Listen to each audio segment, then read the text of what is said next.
Are you too old to ride a motorcycle? That's the question we're going to discuss today. And the short answer is, now there are a lot of advantages to riding a motorcycle when you're older. Even if you're just learning to ride a motorcycle, a more mature age can help in a lot of ways, and that's what I'm going to discuss shortly. But there are also some keys to longevity in riding a motorcycle, because a lot of older people just give up. Now we'll talk about them and I'll tell you what they are at the end of the video, because if you don't have these things, I think you're making a fatal mistake. A lot of people hit a certain age, they think they're too old to do things, or they've been doing things for a while and they think it's time to retire, to stop, to relax, and they give up. That includes motorcycling. It's a young man's game. Or woman, can't say that. It's a young person's game. And that's true. Motorcycling is for men or women. It doesn't matter. But the point of the story is you don't need to slow down. You don't need to give up. You don't need to stop doing things as you age. Motorcycling is no different. So let's navigate the pitfalls. Hi, my name's Eamon. Welcome to the channel. If you like what I'm doing, consider a super thanks. Check out the website oldnotdead.club. Grab some gear like this fantastic winter hoodie. There's caps, t-shirts, stickers, patches. Get whatever you like. It keeps the channel going and it shows the world that you're old but not dead. Brings up an interesting question. What's old? It's subjective. You're only as old as you feel, but can you back it up? I'll tell you how to do that soon. Now, there are some interesting positives to being a mature age motorcyclist. And the first of those is you don't, or you stop, taking uncalculated risks. Now, if you notice the wording to that, I'm not saying to stop taking risks. I believe that risks are part of life, and those people that don't take any risks die early up here. Living zombies. But when you're younger, you usually do a lot more crazy things. You might not think things through. I know when I was in my early 20s on a motorcycle, myself and my friends, we used to do crazy things like we would race from the centre of town to a particular suburb on the outskirts. We'd race from one city to the next, see who could get the record. We'd practice doing monos from every set of lights. You know how it goes.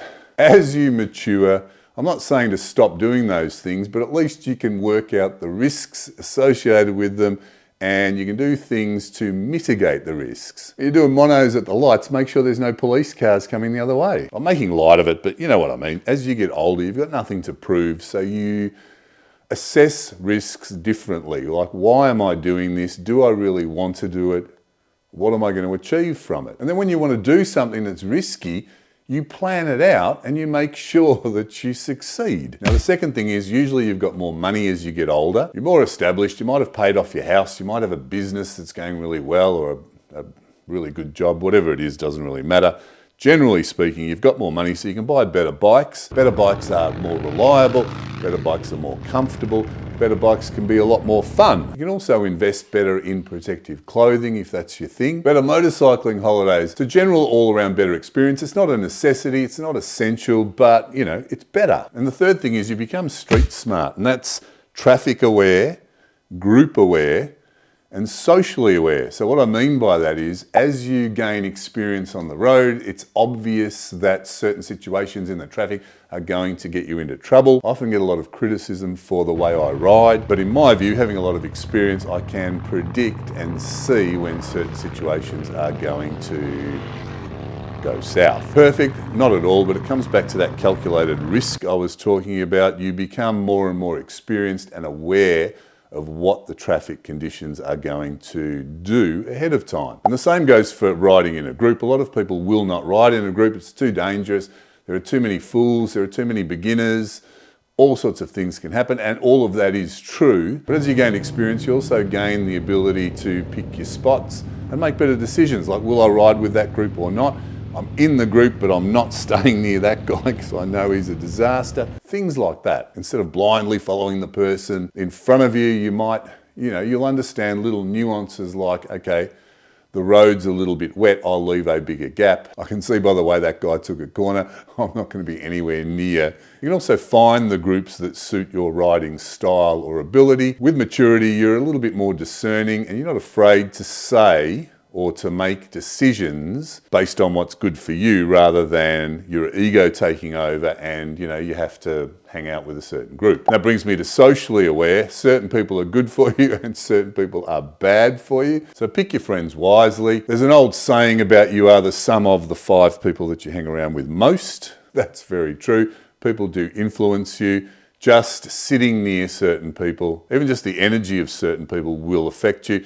But that's for another video. You're more mature. You know that some people are going to get you into trouble no matter what happens. You know that some people are just going to waste your time no matter what happens. And that's all subjective, isn't it? Some people want to spend their time doing this and some people want to spend their time doing that. Maturity stops you blindly following the crowd, allows you to make an informed decision, a decision that suits you, not them. As you get older, you start to develop and fine-tune good qualities like wisdom, patience, adaptability, and those things help you in all of the areas of motorcycling that I've just discussed. Now that I'm older, I find that I can use it as an escape, something to relax with, something that's enjoyable, whereas when I was younger, I used to treat it as a sport. Like, now we've got to go out, we've got to see how fast we can ride, got to see if I can do a mono for a longer period of time than I did last week. It was always competition, it was always full on, it was always stupidly dangerous. Of course it was fun, but you sort of get over it and it's a lot safer now.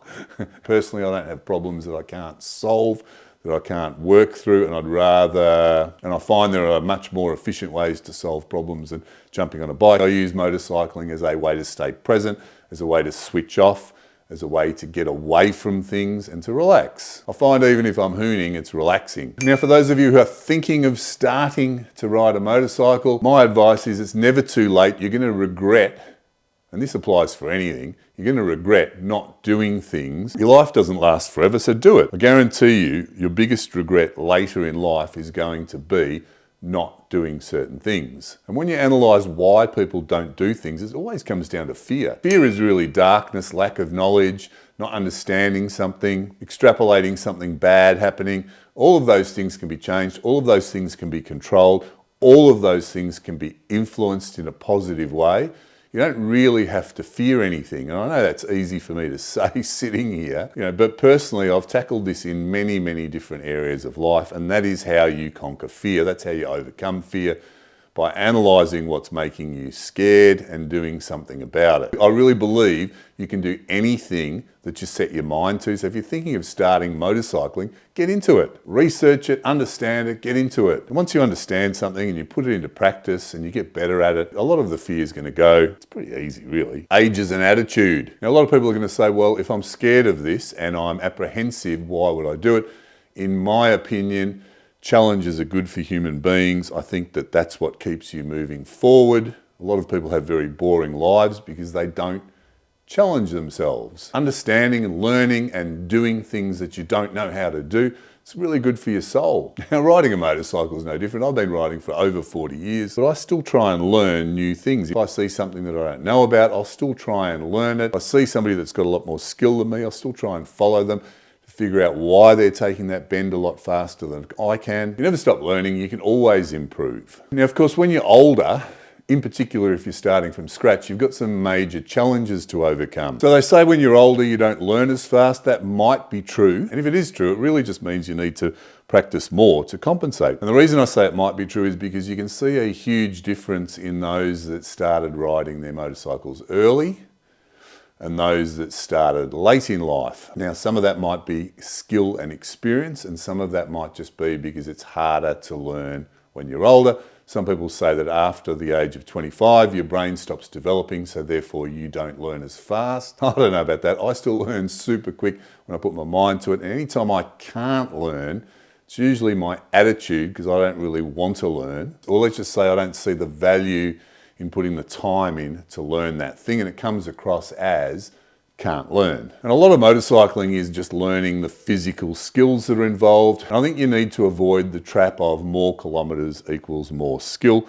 I see a lot of people bandying that about, yes, I've ridden 8 million trillion kilometres, so therefore I'm really good. Well, maybe, but in my opinion, I think if you want to learn to be a better motorcycle rider, you need to put yourself under some sort of stress and in different conditions. In other words, It's back to the challenges. So if I put myself into different conditions, into heavy traffic, light traffic, fast traffic, slow traffic, if I push myself to go to technically difficult corners, and there's all sorts of creative ways to push yourself and put yourself in different situations. When was the last time that you looked out the window and it was pouring heavily, you put your wet weather gear on and said, Ace, I'm going for a ride? Well, it's going to give you a different experience than back and forth on a straight highway in the sunshine. Now, another thing you've got to watch if you are a mature age rider or you're just starting is don't go straight to a big bike. It's sort of common in the Harley environment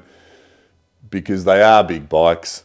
In my opinion, you'd be better off spending a few years and a lot of kilometres on a smaller bike. If you're dying for a Harley, buy a smaller Harley Davidson. The touring bikes are trendy now. Don't go straight for the big touring bikes. Smaller bikes can be an enormous amount of fun because you can do so much more. You'll become so much more confident with them. So when you do finally get yourself a big bike or the bike that you've always wanted, there's a greater chance of you staying upright. There's a greater chance of you surviving on it. And it's highly likely you're going to enjoy it a lot more. You're going to have confidence. Another thing you got to watch out for is don't make it your identity. I see this a lot with older people who are just starting to ride. They learn to ride, they buy themselves a Harley Davidson and it becomes their identity and they feel that they have to ride everywhere. Well, because if you identify as a biker or a Harley rider, you're going to feel obligated to ride when you probably shouldn't. I've been riding for over 40 years now, and I still pick the times that I think are the most conducive to being safe. I personally never ride if I'm really angry, and I personally never ride when I'm really sad. I've learnt over the years that bad things happen to you when you're in those states, irrespective of whether you're on a motorcycle or not, and it really does accentuate the danger of riding. Like I said, I'm all for hooning, taking risks, doing whatever you want, but be calculated in doing it. I try and avoid peak hour traffic, especially on a Friday night. So sometimes when you're a late starter to motorcycling, you just feel that there are all these things that you've got to do. And I watch people in amusement as they try and, a lot of things that experienced motorcyclists probably would have done in their 20s, monoing their bike, doing burnouts everywhere, going on iron butt challenges, camping on your motorbike, road racing, racing your mates everywhere on the road, doing track days. All of those things are fun. I'm not saying not to do them, but I'm pointing out that you don't need to be obligated to do those things to become a motorcyclist. So if you're a mature age starter in motorcycling, just bear in mind there is nothing to prove. So here's the secret to riding longevity. I think it's physical fitness and attitude. So that means an I can do anything attitude is the only way to set your mind. And you set this up for yourself by continually setting goals that are challenges and achieving them. If you fail, it's not a fail until you stop. You just keep going again. You just go until the goal is achieved. You just keep going. You never stop. Now, it's been shown that the two markers that are associated with longevity of life, and this is going to impact your riding, it's muscular strength and VO2 max. Now, muscular strength makes sense because some of these bikes are big and heavy. You've still got to pick them up off their stand. You've still got to lug them around your garage. There is a component of strength. Whether you like it or not, as you age, you are losing muscle mass and therefore strength. So you've really got to do something to keep it or lose it and eventually stop riding. Now, I want to ride as long as I can, so I'm going to be strong enough to be able to handle these motorcycles. Now, VO2 max, that's a measure of how well your body absorbs and utilises oxygen under a load or under a stress, which is usually exercise. If you've got a higher VO2 max, you've got a better quality of life as you age because it diminishes a little bit every year. So if you exercise that faculty, well, it's going to stay high. Now that's going to impact the quality of your life by increasing your stamina and energy for all of your day-to-day activities, including motorcycling. Because you would have experienced riding a motorcycle can sometimes tire you and wear you out. But being tired and worn out is some people's daily normal state. And we all know that riding a motorcycle is much safer when you're full of energy and alert. It's incredibly dangerous when you're tired and worn out. So make an effort, keep moving, stay healthy, ride longer. Now, if you like today's video, you're going to love the video that I'm linking here. Using all that's left, somewhere in your chest, on your out here to mist. Oh, oh.